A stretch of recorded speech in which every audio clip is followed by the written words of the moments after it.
Coming up on Market to Market, Tom Vilsack returns to D.C. at President Biden's request. Questions for the former secretary covered familiar territory and new ground. A new way of tracking insects and diseases that threaten crops. Frankly, when we had this break in this... And market analysis with Mark Gold next. What's the most complex industry on Earth? It's not genetics, or meteorology, or logistics. It's a business that involves them all. It's farming. Thank you, farmers, from Pioneer. Sukkot Manufacturing Company, providing equipment and buildings to store and condition grain to help farmers adjust to market swings. We build drying, moving, and storage equipment designed to preserve the quality of their crops. Sukkot Manufacturing, store now, profit later. Tomorrow. For over 100 years, we've worked to help our customers be ready for tomorrow. Trust in tomorrow. Information is available from a Grinnell Mutual agent today.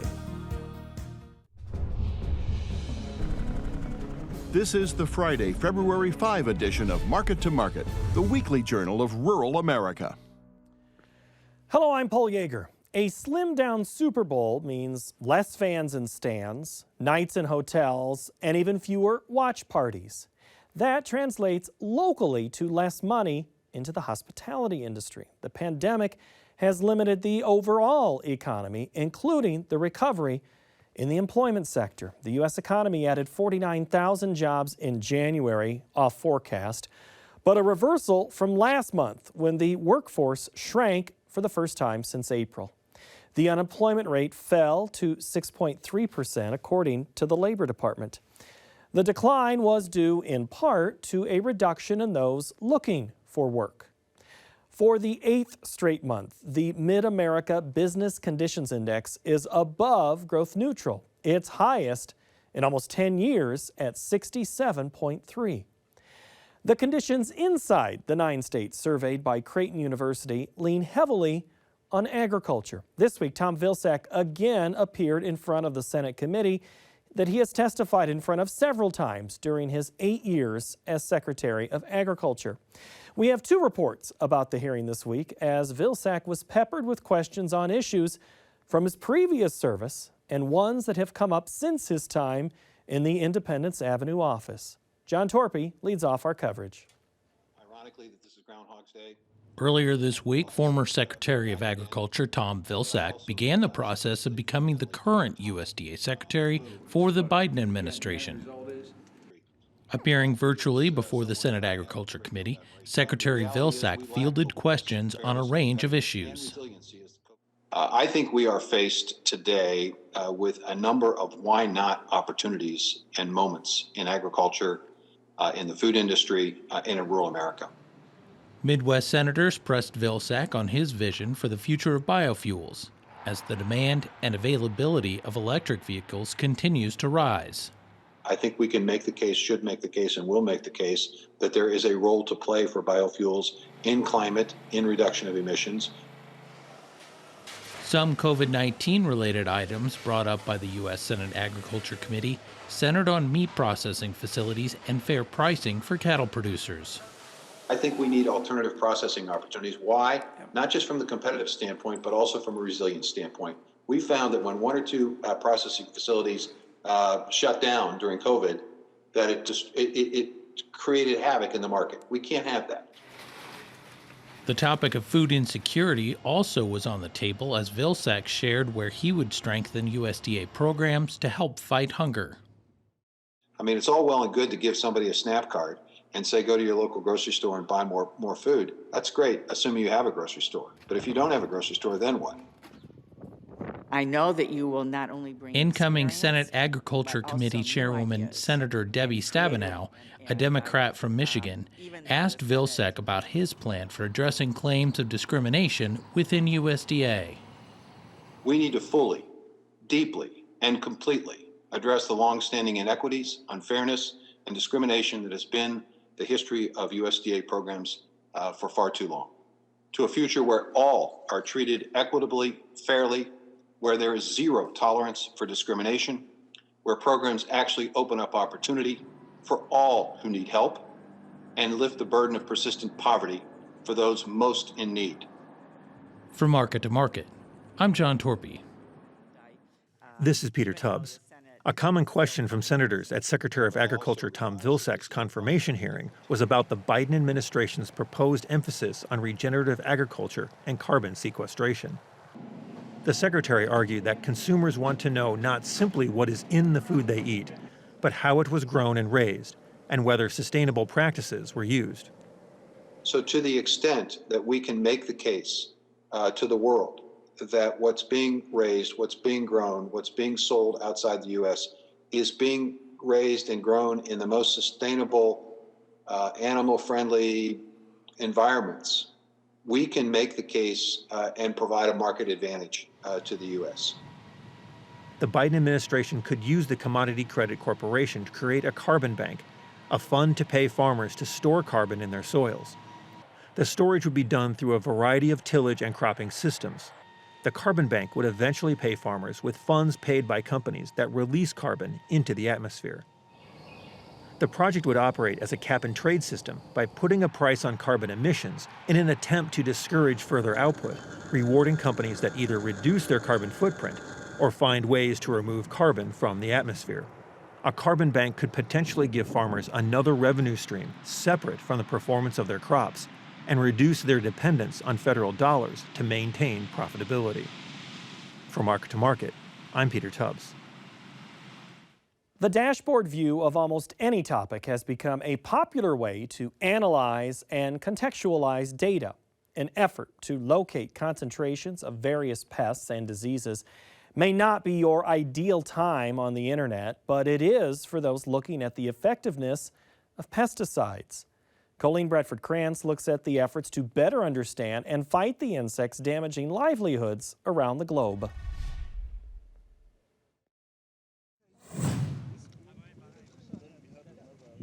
This locust infestation in East Africa was already unusually large in 2019. Weather conditions continued to be ideal for the short-horned grasshoppers, and their numbers grew exponentially the following year. There are swarms that it's not uncommon to be, let's say, the size of Manhattan in New York City. So they can be very big. In one day, that swarm can eat the same amount of food as everybody in New York and California combined. It's this kind of infestation, if it were to occur on U.S. soil, that Plant Protection and Quarantine, a unit within the U.S. Department of Agriculture, would be charged with monitoring and managing. This team of experts have spent the last few years improving their data analysis and mapping tools. The hope is to more precisely pinpoint problem populations of crop-damaging insects as well as plant diseases before they get out of hand. I think most organizations these days are interested in creating dashboards or ways of viewing data. And you can look at, pie charts, you can look at pictures, storyboards, any kind of information you want to share. And the technology has matured to the point where we can make this more readily available. The Plant Protection and Quarantine dashboards are helping federal officials who are working in tandem with state plant health experts to decide where a limited amount of money should be spent to stop insect or bacterial disease threats to row crops. The moment a local official counts insect populations and enters the numbers into a database, it instantly becomes part of a larger pool of information. Well, if you go back a few years, we would have pencil and paper. We're more and more going towards electronic data collection. And you could imagine when you have pencil and paper and transcribing that information to a computer, there's opportunities for error. And I think one-time collection helps reduce that. Royer's team says the dashboard interface can help with locating concentrations of various pests and diseases, as well as being used to pinpoint activity in a specific geographic location. I'm Derek Witt with Animal Plant Health Inspection Service, Plant Protection and Quarantine. What we're looking at here on this dashboard for the grasshopper and Mormon cricket program is obviously a wealth of different metrics related to treatments and surveys, but then the mapping component really adds another dimension of of ability to dig into the data. The maps generated from the database can also be used to evaluate the effectiveness of the previous year's pesticide treatments. So we can zoom over to Wyoming and see that for the areas we treated last year in Wyoming, for the most part, whereas last year this was just peppered with reds and oranges, we were able to get in here and it looks like for the most part the treatments were very successful because now we have dark blues. Just like long-term weather forecasts, plant protection and quarantine officials can predict which areas might have the most trouble with a particular pest or plant disease in the coming months or years. And then generally how it works is we have our state plant health directors will submit requests for treatments, having a pretty good guess that we're going to have a very destructive grasshopper year. You can see we've already dug way down into the data just to see this stuff in eastern Montana. Up here on the Flathead Indian Reservation, and then over here in other parts of eastern Montana, we had high nymphal grasshopper populations, which are areas you'll want to treat because nymphs obviously grow into adults and then the cycle goes forward. Eastern Montana ranchers can attest to the accuracy of the dashboard data, especially where it applies to grasshoppers. We had most grasshoppers I've ever seen since I've been around, but I'm only 30 years old. My grandfather is 76 on the place, and he said probably either one of the most amount of grasshoppers he's ever seen, or there might have been one other time back in the 60s. Last summer, the federal government added an additional $2.8 million to the original $2.6 million for grasshopper and Mormon cricket management in Montana and 7 other states, in part because of the use of the new data tools. I mean, I'd walk out there in July and August, I'd walk out my front door and through my yard, and I bet I had billions in my yard. I mean, it's just ridiculous how many there were. Out in the pasture, the wheat was bad for part of the year, and then as it kind of matured, they went back onto their alfalfa fields and destroyed them. The Pluhars, who raise cattle, wheat, barley, corn, and hay, estimate they lost nearly 40% of their hay crop due to the double punch of a dry season and grasshopper damage. Pluhar likes the idea of the government improving the speed and accuracy of pest population tracking and predictions. I think it'd help. You know, if you can track them and kind of know where they're going to hit, people can plan ahead and maybe plant more hay crops if they have livestock, or be prepared to spray more. Anything to help prepare, you know. While the dashboards are, for now, primarily intended to be internal tools for government officials, Plant Protection and Quarantine has made some data available to the public. The whole effort is trying to be more efficient at collecting data, managing data, sharing it, and looking at how we're spending our limited resources together. For Market to Market, I'm Colleen Bradford Krantz.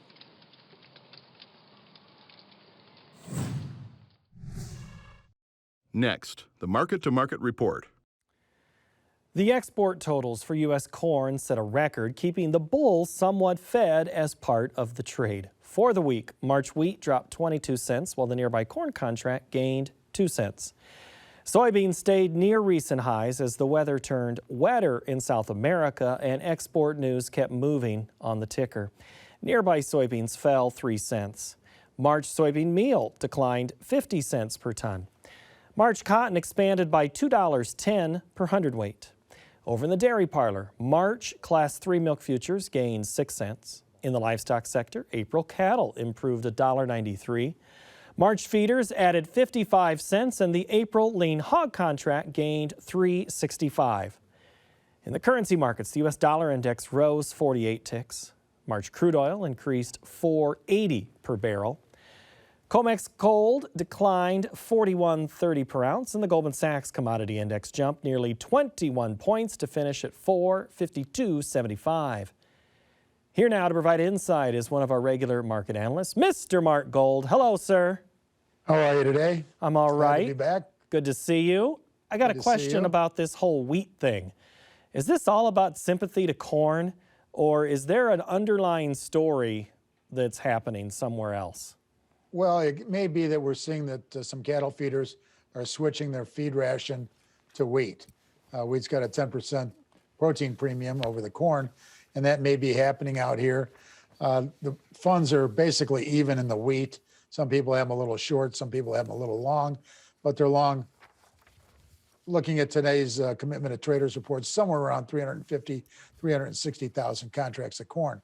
So I think what we saw today anyway was, selling corn, buying some wheat against it. But the wheat, we've got very, very cold temperatures out here in the Midwest. We believe that there's enough snow cover to minimize any winter kill damage out there. So this rally that we've seen, and we see these rallies every day or so, every other day in the wheat market. It's hard to justify it. We've got plenty of wheat around the world. The Russians haven't stopped exporting, as we saw with the Egyptian tender. So maybe this was just a case of, feeders looking to buy more protein and buying the wheat. So if you are sitting on any of the wheat contracts that you watch, Minneapolis, Kansas City, Chicago, would you be making some sales right now, Mark?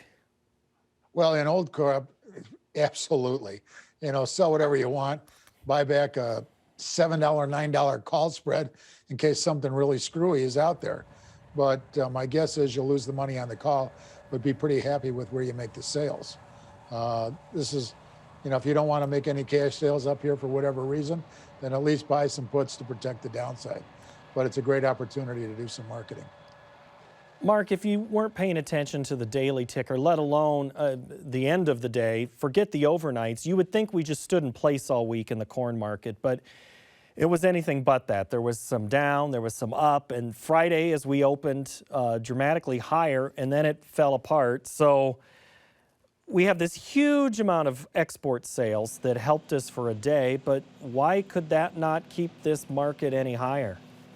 Well, I think we priced a lot of it in, and the number was so big. I think it was 7.4 million metric tons. The old record was 4.7 back in '91 when the Russians were buying corn. It's a huge number. Certainly, we're going to be reducing the carryouts in the supply and demand report on Tuesday.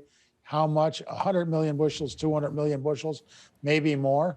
But we've already priced a lot of this into this market. We're at 550 old crop corn. We're at 450 new crop corn. Are we going to go see $6 old crop corn? It's possible. This report is friendly on Tuesday, but it seems a little bit less likely. We threw some awful good news at this market. And when you have, a 7 million metric ton plus export figure and you don't rally on that, I think you've got to question it. My neck gets tired from the whipsaw of things, and it's pretty easy to get emotional when you're holding on to grain. I mean, you've heard the farmer tell you, Mark, time and time again, they get emotional about things.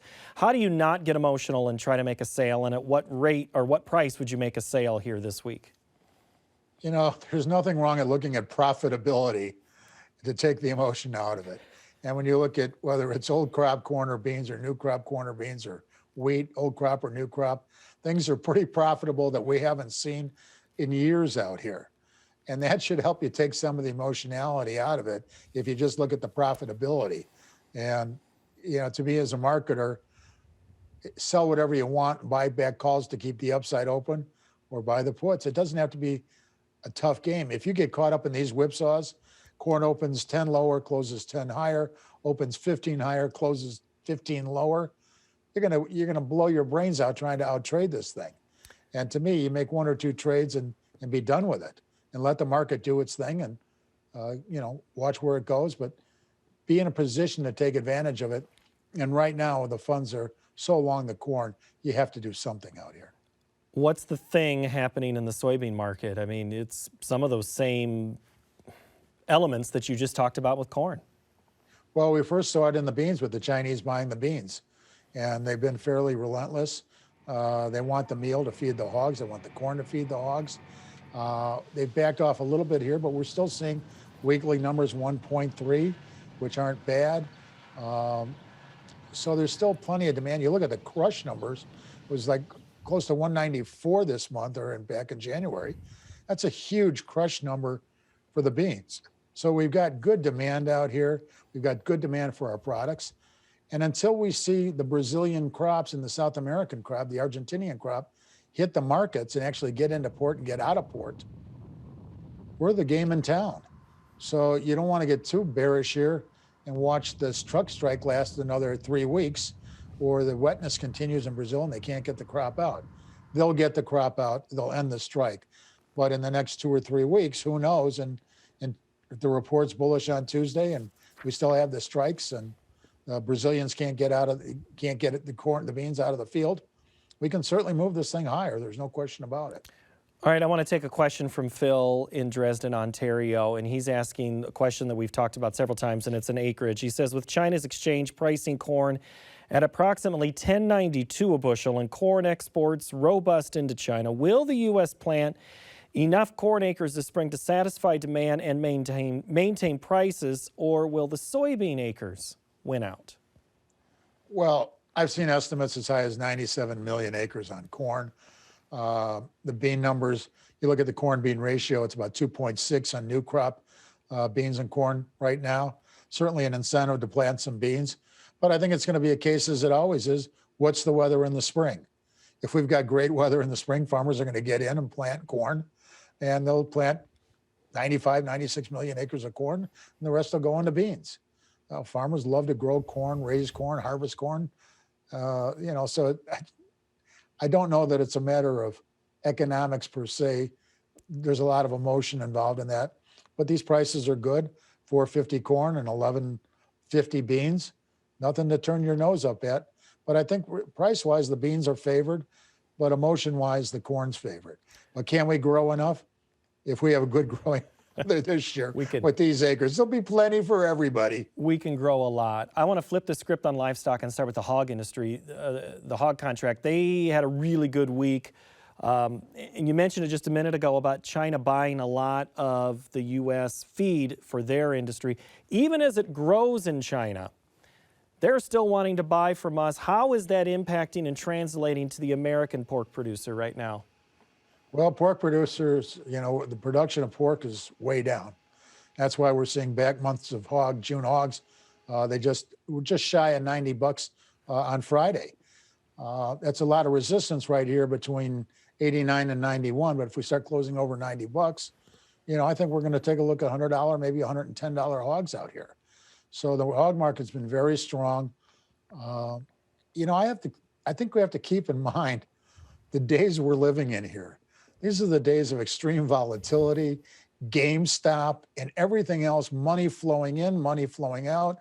Let's get it, let's get out of it. But I think there's a chance that, people might want some hogs here. The Chinese still need hogs.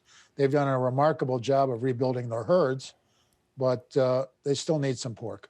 The volatility was not quite there in the cattle industry at week's end, but it still is there from week to week. As this economy looks to coil, spring forward, whatever term you want to use, what do you like about the cattle market? Let's talk April cattle first. Well, the cattle market's had that gap up there at 120 or 119.75 forever. On the Feb contract, it's right around there on the Aprils as well. I think we try to go up and fill those gaps. The stock market has remained incredibly resilient out here.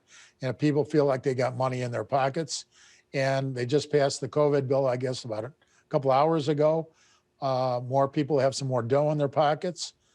That's all good.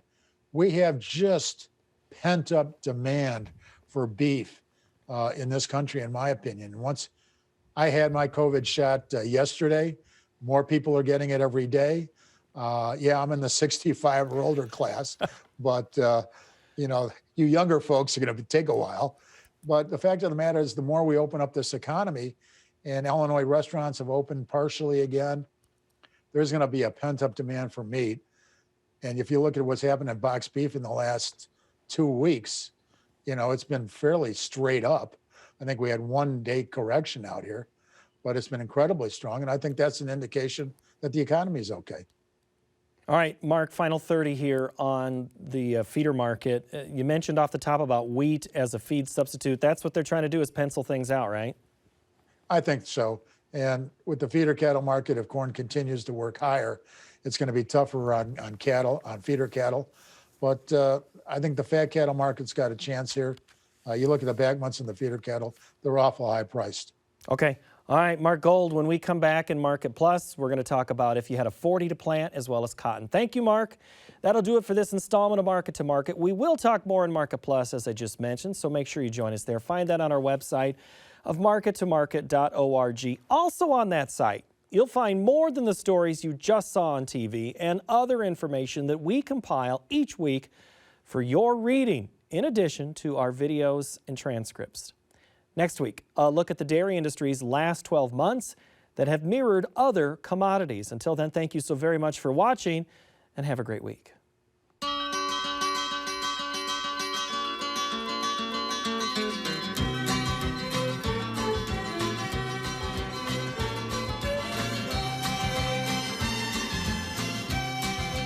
Market to Market is a production of Iowa PBS, which is solely responsible for its content.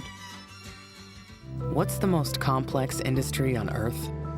It's not genetics, or meteorology, or logistics. It's a business that involves them all. It's farming. Thank you, farmers, from Pioneer. Sukkot Manufacturing Company, providing equipment and buildings to store and condition grain to help farmers adjust to market swings. We build drying, moving, and storage equipment designed to preserve the quality of their crops. Sukkot Manufacturing. Store now, profit later. Tomorrow. For over 100 years, we've worked to help our customers be ready for tomorrow. Trust in tomorrow. Information is available from a Grinnell Mutual agent today.